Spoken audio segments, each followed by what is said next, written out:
Am I live? Okay, I think I'm live, but I'm not positive. Um, so this is an old story. It's germane. Oh, welcome back to APOS Plain Jane Reality, and getting back into this. This is an old story about a man I knew quite a long time ago.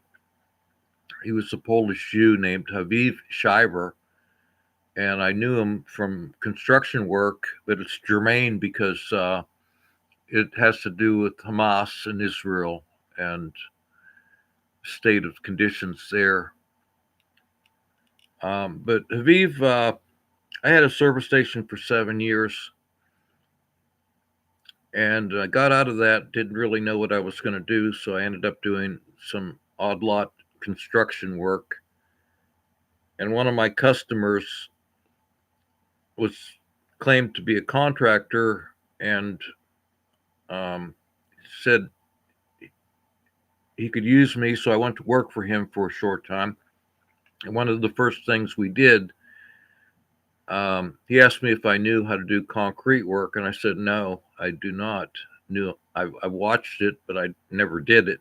So one day he took me and Haviv to a suburban home that needed a concrete pad poured behind it, and he said the truck's going to be here about noon. You know, try to get everything ready, and he left us there. And I looked at Aviv and I said, "Do you know how to do concrete?" And he goes, "No."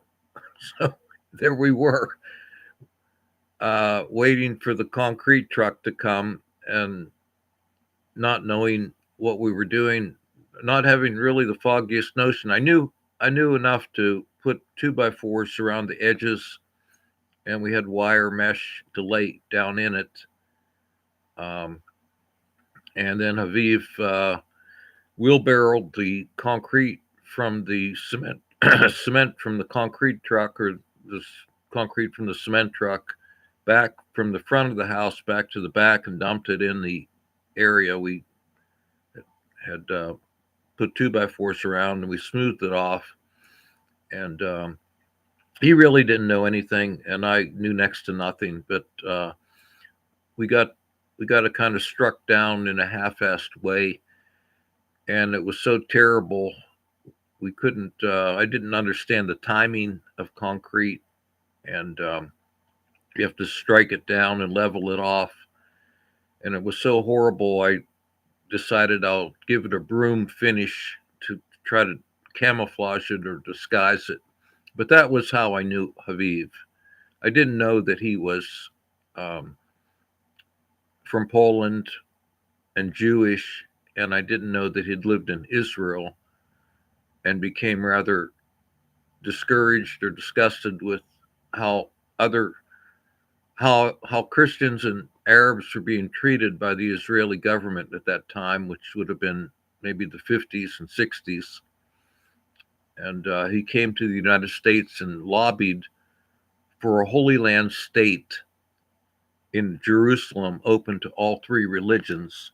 And at the time, I didn't know anything about it. And in retrospect, I thought he was a couple hundred years ahead of his time. Unfortunately, we're still killing each other over there and committing horrible acts. But Haviv was truly an amazing person, and I wish I'd gotten to know him a little better at the time, because he escaped Poland in the 30s, but then he went back in like 1938 to try to save some other Jews and try to get them to immigrate to the Holy Land, to Palestine, before it became Israel.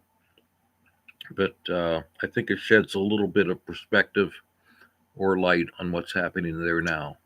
And that's my simple tale of knowing Haviv Schieber.